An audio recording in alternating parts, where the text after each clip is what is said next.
Bonjour à tous, aujourd'hui extrêmement content de vous retrouver sur les ICX face au dollar. Ça faisait 4 ou 5 mois, même voire presque 6 mois depuis février qu'on n'avait pas analysé celui-ci. Clairement, petite rétrospective comme d'habitude. On voit ici, on a retrouvé des légers plus bas aux alentours des 0,17 centimes de dollar. Un rebond ici qui va chercher les 0,47 et maintenant on corrige et on baisse. Où est-ce qu'on en était aux alentours de février? Donc c'est-à-dire quand on était vraiment dans ses plus bas, donc 14 février plus précisément pour la vidéo précédente. Donc ici clairement on part sur la vidéo, l'analyse, la dernière analyse que j'ai faite de l'ICX 14 février 2019 et on regarde ça grossièrement. On avait vu le rebond jusqu'à même plus de 0,40. On a légèrement fait une extension, mais on va voir ça durant la vidéo. Et surtout, par après, ce qu'on voit, c'est la continuité de la baisse. Donc la hausse qui a été faite actuellement, et puis boum, continuité de baisse. Donc c'est clairement ce qu'on est occupé de faire.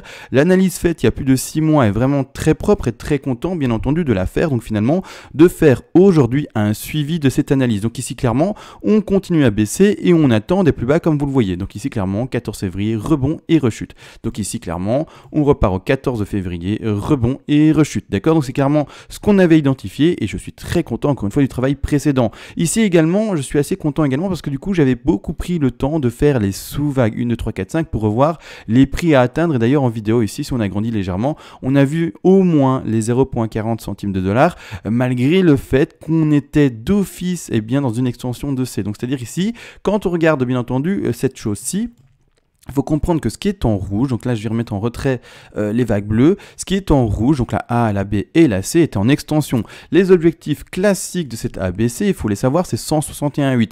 Malgré tout, avec le travail que j'en ai fait dans la vidéo précédente, dans l'analyse précédente, on va dire ça comme ça, clairement on avait donné des objectifs au-delà des 161,8 à cause de quoi? Du sous-vague ici, des sous-vagues ici qui sont mises maintenant en 1, 2, 3, 4 et 5. Et c'est ça qui, grâce en tout cas à ce sous-décompte, m'a permis de me dire qu'on allait partir en A, B et C, mais surtout en extension et dépasser les 161,8 pour voir les objectifs au-dessus. Ici, on a été en forte extension, il faut le savoir, on a été chercher les 0,47, voire même presque les 0,48 centimes de dollars, mais malgré tout, ça ne change rien, on est juste en extension de figure corrective pour ensuite continuer à retracer à la baisse. Avant de continuer l'analyse ensemble, bien entendu, et voir finalement jusqu'où on pourrait baisser ensemble avec l'ICX, je voulais juste remercier les dernières donations qui ont été faites. Vous le savez, contre une donation, je vous offre tout volontiers toutes les règles d'Elliott, comme ça de votre côté pour faire exactement le même travail. Projection de prix, comme de toute façon l'analyse qui a été faite il y a de ça un peu plus de 6 mois. Également placer vos stop loss et vos TP et également calculer vos points d'entrée pour bien entendu les trades. D'accord, donc ici clairement avec ce document là en français vous pourrez tout faire, tout expliquer pour les débutants. Et en plus de ça, vous le savez, contre une donation également, vous pouvez me demander comme aujourd'hui une analyse à la demande sur n'importe quel actif spéculatif que je ferai le plus rapidement possible en vidéo. Maintenant que ça c'est dit et que c'est fait, je peux enfin agrandir l'écran. Rien de complexe ici, la A, la B et la C ont été validées. Vous voyez maintenant que la chute est assez puissante et assez phénoménale et on va revoir pour ma part des plus bas avec l'ICX. Maintenant, si je me trompe, voilà, ce n'est que de façon un travail de projection de prix, mais maintenant clairement, par rapport au plan qui a été dessiné il y a déjà plus de 5 mois, clairement c'est assez propre et j'ai à mon avis vraiment ce sentiment analytique qu'on va aller voir plus bas. D'accord, maintenant, peu importe, si on fait des tops, etc., des bottoms, etc., des triples bottoms et qu'on rebondit, pourquoi pas. Mais pour ma part, clairement, je vous le dis déjà maintenant, je vois des plus bas pour celui-ci. C'est-à-dire que maintenant, sur quoi on va s'arrêter, surtout dans cette vidéo? On va pas s'arrêter sur ce qu'on a travaillé dans la vidéo d'il y a 5 mois. Maintenant, on est clairement dans la dernière vague de baisse, qui est la suivante en bleu, d'une 4 en bleu vers une 5 en bleu. Une fois que pour ma part j'aurais trouvé ce bas de 5 en bleu, ce plus grand bas de 5 en blanc, et etc. parce qu'il faut comprendre l'analyse, voilà, on peut dézoomer dessus, boum, on travaille vraiment quelque chose qui est à plat. D'accord, là maintenant on est sur du plat, on travaille vraiment quelque chose qui est à plat par rapport à ce qu'on a connu précédemment. L'ICX il est monté jusqu'aux alentours des 13,14 $, donc il faut comprendre que là maintenant ce qu'on travaille c'est vraiment du plat. Grossièrement également, qu'est-ce que ça veut indiquer? Ça veut indiquer que si quelqu'un pour du très long terme fait de l'achat, c'est-à-dire qu'il va acheter pour 3 ans, 4 ans, 5 ans, 10 ans, 15 ans, 20 ans, peu importe, on est actuellement dans des bonnes zones d'achat. D'accord, on est dans des bonnes zones d'achat où on est presque à plat, même s'il est vrai pour ma part, je vois encore l'ICX baisser, Pour celui qui veut acheter sans vraiment regarder le cours, sans vraiment analyser, sans vraiment faire attention, pour du très long terme, c'est du bon. Parce que si l'ICX, et encore une fois là, c'est le travail fondamental à faire de votre côté, moi je ne fais que le travail technique, mais si l'ICX devait retrouver un intérêt auprès du public, etc., et vraiment retrouver une hausse de ses prix, il pourrait, je ne sais plus si j'ai fait le travail dans les vidéos précédentes, ben oui j'ai fait, mais il pourrait remonter ici dans les prix. On va regarder ça ensemble de nouveau, mais ici carrément remonter par exemple au 49, donc est-ce que j'ai été plus loin dans l'analyse? Non. Donc ici carrément pour porter jusqu'à presque 50 $ à nouveau, d'accord? Donc c'est vraiment pas des niveaux de prix à exclure, et donc celui qui achète maintenant, comprenez bien, à quelques centimes de dollars, donc on est à combien là maintenant? Je vais regarder avec vous, à quelques centimes de dollars, on est à combien? On est à 19 plus ou moins, un peu moins, hein, donc 19 centimes de dollars. Si on va à 50, imaginez un peu la folie, d'accord? Donc le rendement, le ROI sur l'investissement, il est énorme, d'accord? Le retour sur l'investissement est vraiment énorme. Donc ici, on va voir ça, bien entendu. Ici, clairement, alors comment ça se passe? Premièrement, dernière vague, je vous ai dit, hein, en bleu ici, et ça va valider la grande blanche et la grande C, et puis après, enfin, on va pouvoir repartir dans un scénario haussier pour les CX. Pas pour le moment. Pour le moment, on est encore et toujours dans cet écrasement, etc. Et après seulement on pourra remonter. Pour le moment, c'est pas le cas. On reste encore et toujours sur un ICX qui baisse. Mais du coup, où est-ce qu'on en est? On est surtout, pour le moment, dans ces grandes vagues oranges. D'accord? Alors, grandes vagues oranges qui sont les sous-vagues, bien entendu, de la blanche et les sous-vagues de la bleue. Hein. Donc ici, je vais les mettre en évidence maintenant, comme suit. D'accord? Donc on est dans une 2. On va chercher un bas de 3, une 4 et puis une 5. D'accord? Donc là maintenant, où est-ce qu'on en est dans le décompte, bien entendu? On va regarder ça avec vous. Donc ici, je mets bien ma racine. Où est-ce qu'il faut qu'elle soit mise? C'est-à-dire que petit, encore une fois, Fibonacci d'extension, j'essaie de bien le mettre au sommet, parfait, au plus bas ici de ma 1, parfait, au plus profond de ma 2, parfait. Et là maintenant, les objectifs minimales, premièrement. Alors également, vite avant de donner ces objectifs minimales, on a le 0. Le 0, il était indiqué ici. D'accord? Vous voyez la ligne rouge ici? Ça, c'est le 0. On ne peut pas aller en dessous grossièrement. Donc on va retrouver d'office un moment d'écrasement là-dessus. Donc je ne vais pas pouvoir donner des objectifs à 3 extrêmement puissants, même si, vous savez, il y a des objectifs de 3 qui sont puissants. Mais étant donné qu'il y a le 0, on va privilégier quoi? Les objectifs qui corrèlent encore une fois avec la survie, en tout cas de l'ICX, bien entendu. Hein. Parce qu'on veut voir normalement cet actif survivre et il n'y a pas de raison qu'il meure. D'accord? Donc ici, clairement, l'objectif minimal, en fait, ce sont les 61,8% de Fibonacci. C'est-à-dire que la 3, donc les bougies rouges ici, seulement pour cette 3-là, hein. Après il y a une 4, un rebond de 4 et puis une 5 à attendre. Hein. Donc toujours la baisse et la baisse. On ne descend jamais qu'avec des bougies rouges. À un moment, il y aura des petites bougies vertes qui vont indiquer un sommet de 4 et puis après de nouveau 10 bougies rouges, etc. pour continuer la baisse. Donc ici clairement, l'objectif minimal, ce sont ça, les 161,8% de Fibonacci. Donc je vais mettre un petit rectangle hein, ici d'objectif, hein, je vais mettre un rectangle vert pour rejouer le rebond, peu importe. Hein. Ici, clairement, c'est pas à jouer à mon avis. Hein. Maintenant, vous faites comme vous voulez pour ceux qui font du trade, bien entendu, mais clairement, voilà. Ici, c'est un objectif de rachat, attention, pour le petit rebond de 4. Après, boum, on repart en bas, d'accord? Donc ici, clairement, minimum, c'est 161,8 qui sont un prix, pardon, je ne les ai pas dit, des 0,14 48 si j'ai des bons yeux, d'accord? Vous regardez à l'écran, vous essayez d'agrandir ça, j'espère que la vidéo est en HD quand vous la regardez, clairement 0,1448, d'accord? Donc ici, objectif minimum pour la 3, mais après, il y a des objectifs plus puissants. Alors l'objectif plus puissant, mais qui, il faut le savoir, est plus rare, donc on ne va pas le privilégier, eh bien ce sont les 200% de Fibonacci, d'accord? Ça c'est clairement à savoir, c'est un objectif pertinent et potentiel pour une 3, bien entendu, mais plus rare que les 161,8. Donc ici, clairement, objectif à privilégier, c'est ici, hein. Malgré tout, un objectif potentiel plus bas. Qui est le suivant, qui est aux alentours, on va dire ici 200%, donc je me place bien, donc qui est de 0, et là ça fait peur, on entend bien 0,06, donc 6 centimes de dollars, donc vraiment très très forte baisse potentielle. On va regarder avec le sous-décompte bien entendu de cette vague 3, qu'est-ce qu'on devrait aller chercher. Après j'espère, je ne l'ai pas encore fait là maintenant, je fais avec vous directement, j'ai pas encore fait, en fait j'ai déjà tout travaillé à l'avance, mais pas les Fibo de cette sous 3. J'avoue, là ici je ne l'ai pas fait, là je vais le faire maintenant avec vous. Mais on va regarder ça maintenant directement ensemble de toute manière. Après rebond de 4 et puis après 5. On va d'ailleurs d'abord, avant de commencer la 4 et puis la 5, regarder la zone à spéculer le plus fortement. Donc ici pour le moment, on s'arrête avec une 3 potentielle là, mais on va voir si ça marche avec les sous-vagues. Où sont les sous-vagues? Ce sont les suivantes. Alors je vais les mettre en évidence, je vais mettre d'autres vagues en retrait actuellement, comme ça on les voit moins, mais les vagues maintenant qu'on va travailler, c'est celle-ci. d'accord? Donc ici, je les mets maintenant visibles, hop, comme ci, d'accord? Donc 1, 2, 3, 4 et 5, d'accord? Là, actuellement, avec petit Fibo, encore une fois, on va au bas de la 1, on va au sommet de la 2, et je vais même l'étendre comme ça, on le voit mieux, sommet de 2. L'objectif, d'accord, pour ce bas de 3, et d'ailleurs super bien posé, là, c'est vraiment le hasard, et bien ce sont les 161,8% de Fibonacci également. Je répète, 161,8% de Fibonacci également. Donc clairement, ici, cette target-là à privilégier à fond. Malgré tout, là, après, il y en aura un petit rebond de 4 et malheureusement une dernière 5. On va regarder les objectifs de cette 5-là également. On va regarder si clairement, ils vont chercher plus bas ou pas, d'accord? Donc ici, il faut comprendre, hein, ces bleus-là sont les sous-divisions de ça, d'accord? Cette 5-là va terminer la 3-là, d'accord?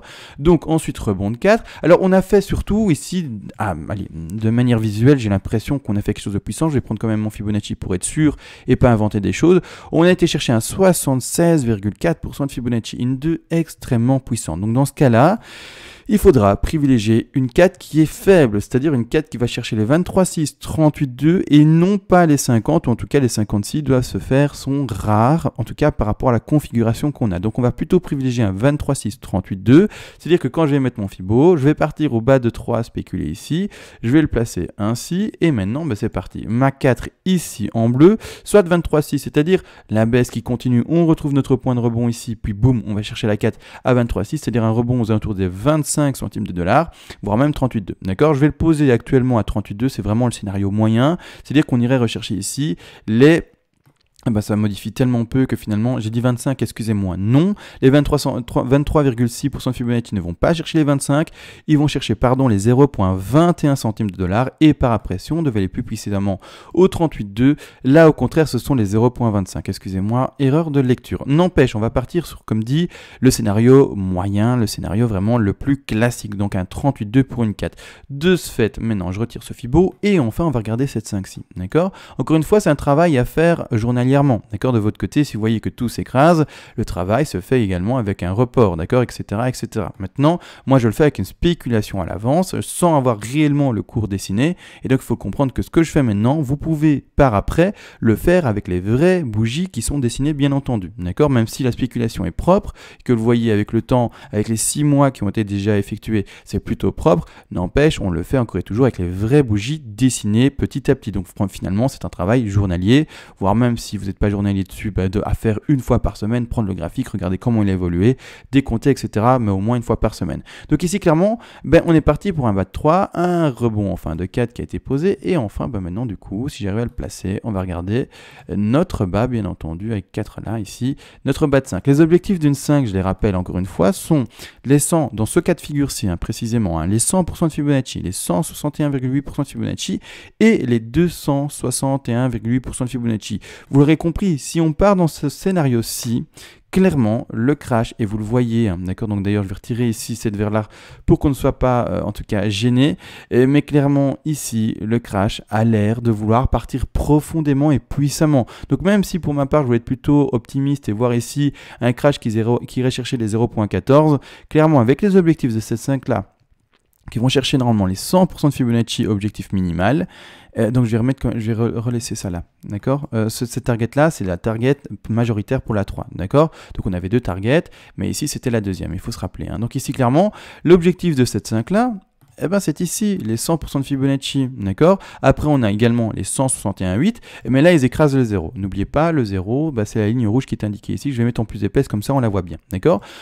Donc on ne peut pas passer en dessous de ce 0-là. Donc il faut privilégier quoi? La 5 qui va chercher 700 et donc finalement qui corrèle avec cette zone-ci. Donc clairement je vois pour ma part, et c'est ça qui est ennuyeux parce que je sais que ça fait peur, mais c'est de l'analyse technique et c'est comme ça et j'y peux rien.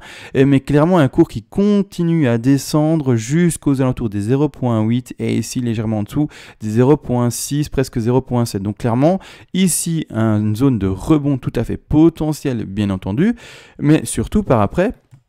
Rappelez-vous, on avait fait la 4 maintenant par rapport au sommet plus haut. Parce que voilà, je vous l'avais dit, je n'avais pas fait le sommet, le bas de bleu, mais j'aurais pas dû faire ça parce que finalement c'est un travail qui n'est pas non utile, mais qui franchement aurait été mieux de faire après avoir finalement fait le décompte de la bleue. Donc ici on reste encore une fois dans un 23, 6, 38, 2. D'ailleurs finalement la 4 ici ne bouge pas beaucoup en tout cas par rapport à la baisse.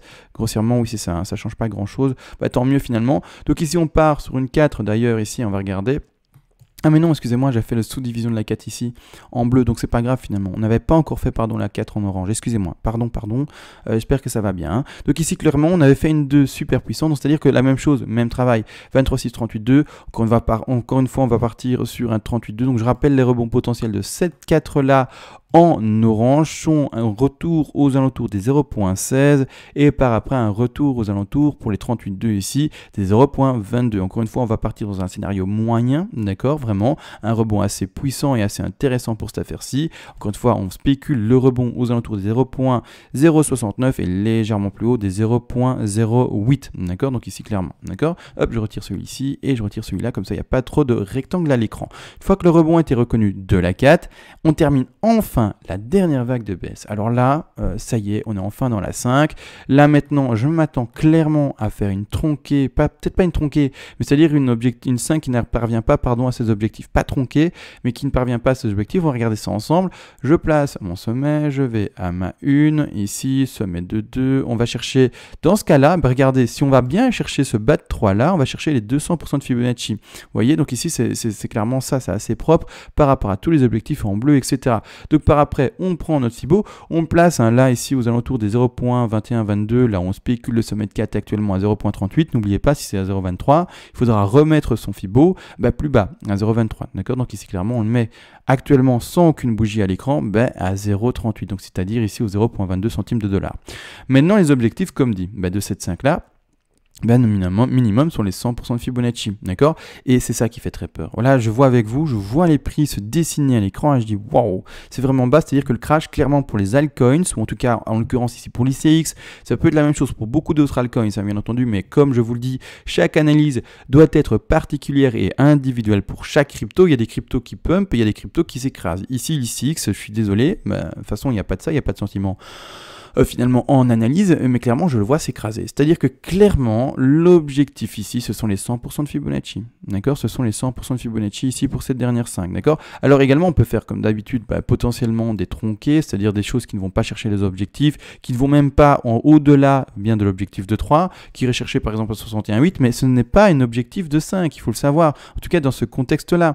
L'objectif réel, c'est là-bas en bas, c'est là-bas en bas, c'est-à-dire que la personne qui veut trader et pas si vous voulez, dans un achat très optimal et qui est très offensif, vraiment attendrait potentiellement ici les 0.02, c'est-à-dire les 2 centimes de dollar. Encore une fois, on peut baisser la bande en dessous comme on peut ne pas le faire, tout dépend si on fait une tronquée ou pas, peu importe. Mais c'est-à-dire que si vous êtes un investisseur, et c'est pour ça que je mets l'accent là-dessus, si vous êtes un investisseur et que si jamais on ne va pas là-bas en bas, au 0.02, donc aux 2 centimes de dollar, et que vous voyez que le cours il monte et que vous n'êtes pas passé acheteur sur l'actif et que vous commencez à pleurer en vous disant mais non, mais pourquoi j'ai attendu, c'est pas descendu, etc. C'est que vous êtes investisseur 100% et que vous n'avez pas le droit, c'est bizarre, mais c'est comme ça que par rapport à votre profil, à votre émotionnel, de prendre le risque de ne pas acheter plus bas, d'accord? Parce que clairement, si on n'arrive pas là-bas en bas, comment est-ce qu'un trader et non pas un investisseur cette fois-ci va réagir? Il va dire ah bah tant pis, je vais pas acheter plus bas et voilà, c'est comme ça, juste une occasion parmi tant d'autres et c'est pas grave. Alors que l'investisseur, lui, va pleurer sur son sort, il va dire mince, j'ai pas acheté plus bas, etc. Alors que le trader, lui, le risque, il le prend en compte, il dit bah si on n'y arrive pas, tant pis, et puis c'est tout. Je rentrerai dans le train plus tard ou quoi que ce soit, d'accord, à des prix plus élevés même, c'est pas grave, mais c'est comme ça, il faut comprendre qui vous êtes, investisseur. Faites attention, maintenant on est déjà grossièrement dans des bons prix d'achat. Au contraire, trader ou même investisseur avec un petit profil de trader et qui pouvaient avoir cette faculté de prendre le risque et se dire si jamais on va pas là en bas, je loupe un train parce que je ne serais pas passé à l'achat par exemple maintenant à 0.19, peut-être que le cours, on ne sait jamais, il va monter à 0.30, etc., etc., etc. Et dans ce cas-là, si comme dit vous êtes investisseur avec un petit profil de trader, eh bien ce risque-là sera pris en compte et vous direz tant pis. J'ai loupé le train, c'est pas grave, d'accord? Il faut vraiment comprendre qui vous êtes. Investisseur 100%, investisseur avec un petit profil de trader, voire même trader, ça c'est encore autre chose, d'accord? Mais maintenant, voilà, l'objectif à privilégier, et c'est ça qui fait très peur, c'est là-bas tout en dessous. Ce sont les 2 centimes de dollar. Alors oui, c'est un crash très puissant, d'accord? C'est un crash très puissant. Vous voyez très bien ici, clairement sur les CX, on est occupé de chipoter actuellement à l'heure à laquelle je vous parle sur les derniers bottoms qui sont connus aux alentours des 0.17 centimes de dollar. Maintenant, à l'heure à laquelle je vous parle, on est à 0.19 centimes de dollar. $. Le BTC, lui, ce qu'il a fait, pour donner une illustration, hein, vraiment clairement, c'est quelque chose qui monte. Donc le BTC, lui, grossièrement, il a connu, on ose espérer encore une fois son bottom, mais actuellement, il a vraiment fait une vraie hausse. Et là maintenant, au contraire, l'ICX et certaines autres cryptos, ce qu'elles font, c'est qu'elles font des triple bottom, des double bottom et des choses comme ça, d'accord? Donc il faut le comprendre, c'est pas du tout la même configuration qu'on retrouve sur, par exemple, le BTC et certains altcoins. Donc clairement ici, l'XCX, au contraire, se retrouve vraiment dans son configuration d'écrasement du cours, surtout si le BTC continue à prendre de la dominance comme il le fait actuellement. Sauf erreur de ma part, la dominance actuelle du BTC est aux alentours des 70% de dominance, c'est-à-dire que depuis début d'année 2019, c'est son point le plus haut culminant, encore à l'heure actuelle je vous parle, donc c'est-à-dire maintenant au mois d'août, et qu'il n'avait pas connu un point aussi haut depuis finalement début 2019. Donc il faut le comprendre, on est vraiment sur une ascension assez puissante du BTC qui écrase malheureusement les altcoins, d'accord? C'est-à-dire que grossièrement, il y a plus de liquidité qui rentre dans le BTC que dans les altcoins. C'est ça qu'il faut comprendre grossièrement. Donc voilà, pour ma part, ça doit continuer à baisser avec un objectif, et je sais que ça fait mal, et je sais que c'est dur à croire, et je sais, etc., que c'est pas évident, mais un objectif qui va chercher les 0,02 centimes de dollar. Donc oui, faites attention, votre portefeuille actuellement peut encore faire une division par presque 10. Eh oui, c'est ça qui fait mal au portefeuille et surtout au cœur, parce que même maintenant à 0,19, si on va à 0,02, on divise presque par 10 encore son capital. Donc voilà, donc c'est ça, hein, le truc c'est difficile à comprendre, surtout que ça fait mal et on se dit mais c'est quand que ça va remonter, le crash n'est pas fini. Non, pas pour tout en tout cas, pour tout non, il y a certaines crypto-monnaies qui restent dans le crash. N'empêche, comme dit, celui qui garde son... Pardon, ici, j'ai mis ce qu'il fallait pas. Mais celui qui garde son bag assez longtemps, on avait déjà fait le travail précédemment. Je vais vite retirer... quoique, vu qu'on a fait le travail précédemment, je vais vite le faire très rapidement avec vous. Mais on part sur une 1, 2, 3, 4, 5. Rien de complexe là-dedans. Hein. Je vais vite le refaire avec vous ici. Hop, excusez-moi, je vais vite en fait retirer l'aimant, c'est fait en fait. On part sur une 1. D'accord, une 2 ici, très basse, hein, 0.2, finalement ça change rien pratiquement, donc on va la mettre à 0.10, peu importe. 3, 4 et 5, et c'est ce qu'on avait fait dans la vidéo précédente, on partait sur un 161,8% de Fibonacci. Donc là c'est quoi? C'est une projection haussière des prix qui vont bien entendu, vous le savez, être réalisées potentiellement, si le fondamental est bon et que l'ICX ne meurt pas d'ici là, peuvent être réalisées pour le prochain bull run, d'accord? Mais comme dit, il ne suit pas, vous voyez bien, les crypto-monnaies ne suivent pas le BTC, c'est un raccourci qui est fait que tout suit le BTC, c'est pas le cas, d'accord? Donc ici, objectif de 3 à 161,8, c'est pour ça qu'il y a ce premier petit rectangle ici, d'accord? 161,8, et par après, on fait bien entendu la spéculation de la 4. La spéculation de la 4, je vais la mettre à 23,6 là aujourd'hui, d'accord? 23,6, je vais la mettre à 23,6 parce que clairement, on a fait une 2 extrêmement puissante, donc je vais mettre la 4 à 23,6, et par après, la projection enfin, pour la dernière 5. Donc ici, petit Fibonacci ici d'extension, je repars là-bas à la racine, je repars au sommet, je vais au bas de ma 2, je vérifie que ma 3 est bien placée, oui. Sommet ici, profondeur de 4, et maintenant les objectifs, je vais mieux les mettre parce que là on avait fait dans la vidéo d'il y a 6 mois cette projection-là par rapport à une 4 qui va chercher les 38,2, je fais exprès d'un peu changer, je fais surtout exprès maintenant de surtout mettre les 23,6 et donner que c'est vrai, la 2 est extrêmement puissante. Mais dans ce cas-là, les objectifs de cette 5-là sont les 100%, 161,8 et également, vous savez très bien, les 261,8, c'est-à-dire une projection de prix qui, pour une 5 qui sort, en tout cas pour l'ICX du crash, irait rechercher un prix minimal normalement à $29, et par après, on aurait une target moyenne. Donc finalement, le take profit partiel numéro 2 pour celui qui investit pour 4 ans par exemple, ici, pour du très long terme, à $37. Et pour terminer ici, on a notre dernier objectif qui est à $51. Encore une fois, je reprécise, là on voit quoi? Un scénario qui est plutôt faible. On peut voir des scénarios qui sont beaucoup plus puissants et qui peuvent aller beaucoup plus haut. De toute manière, il est beaucoup trop tôt dans le temps. Laissons pour le moment l'ICX s'écraser, laissons ensuite l'ICX rebondir, et quand on fera le rebond, et on commencera enfin à analyser la 2 vers la 3, puis la 4, la 5, etc. etc. Mais il faut comprendre qu'après ça, après ce développement que vous voyez à l'écran en bleu, c'est le nouveau crash. Donc d'ici, c'est cyclique, hein, vous savez très bien, les cryptos c'est cyclique à cause des halvings et des choses comme ça, à cause finalement de la mécanique qui est instaurée pour celui-ci. À un moment, peu importe que ça aille là-bas en haut, que ça aille là ou que ça s'arrête là, peu importe, mais à un moment, il y a un crash. Boum, boum, d'accord? Peu importe, à un moment, ça rebaisse, etc., parce que vous qui aurez acheté là-bas tout en dessous, vous aurez revendu là-bas tout en haut, vous allez vendre des dizaines de milliers d'ICX à mon avis, vu le prix qui coûte, et malheureusement, au prix où il coûtera 51, 56, 50 $, j'en sais rien, ceux qui achèteront là, ils achèteront quelques ICX seulement, des centaines d'ICX peut-être, peu importe, mais par rapport à vous qui en avez acheté des milliers, qui commencez à vendre comme des baleines finalement, hein, c'est vous à ce moment-là qui serez les baleines, hein, il faut le comprendre. Hein. Ceux que vous traitez de baleines actuellement et qui dites mais ils ont tellement de milliers de bitcoins, ils vendent, etc., boum, ils font chuter le cours, et bien plus tard, si vous achetez maintenant, attention, hein, si ça monte, hein, bien entendu, si ça monte pas, l'ICX meurt, hein, c'est pas plus difficile que ça, hein, d'accord? Mais à ce moment-là, celui qui aura acheté en 2018, 2019, voire même 2017, il faut comprendre qu'il serait une baleine plus tard, parce qu'il aura des milliers d'ICX et que quand il vendra, boum, tout s'écrasera. Enfin, là j'exagère, il faudrait qu'il y ait vraiment un gros mouvement, c'est pas qu'une personne à mon avis qui arrivera. Mais il faut comprendre que là, vous serez, en tout cas, vous ferez partie des baleines, alors que les nouveaux investisseurs, quand ils vont acheter un ICX, ça leur coûtera peut-être 40 $ et ils seront là, ils vont acheter un ICX. Avec vous, 40 $, je vous laisse faire le calcul de combien vous pouvez en acheter. Vous pouvez en acheter plein, d'accord, plein, je sais, là vraiment, 40 $, ça fait un bon chiffre, hein. Je vous laisse faire le calcul pour moi, mais ça fait beaucoup, d'accord? Et il faut comprendre que seulement 40 $. Mais si vous voulez acheter pour 100 $ d'ICX, si vous voulez acheter pour 1000 $ d'ICX, si vous voulez acheter 5000 $ d'ICX, imaginez la baleine que vous serez quand on sera là-bas en haut. Donc voilà. Grossièrement, c'est pour ça que finalement le cours il baisse fortement, d'accord? C'est parce qu'il y a peu de liquidité, qu'on a des occasions d'acheter très peu cher et que quand ça monte, la personne qui vend des ICX, il y va pas à moitié, il va pas de main morte et boum, hein, c'est ça le truc, hein. Donc boum, après recrache. Donc voilà, il faut comprendre que c'est cyclique et que c'est tout, hein. Grossièrement, l'ICX c'est pas du tout un mauvais actif d'après ce que je sais sur celui-ci, j'ai pas d'argent dessus personnellement, mais voilà, normalement le fondamental est assez solide, etc. Ça devrait être une crypto-monnaie, on ose espérer.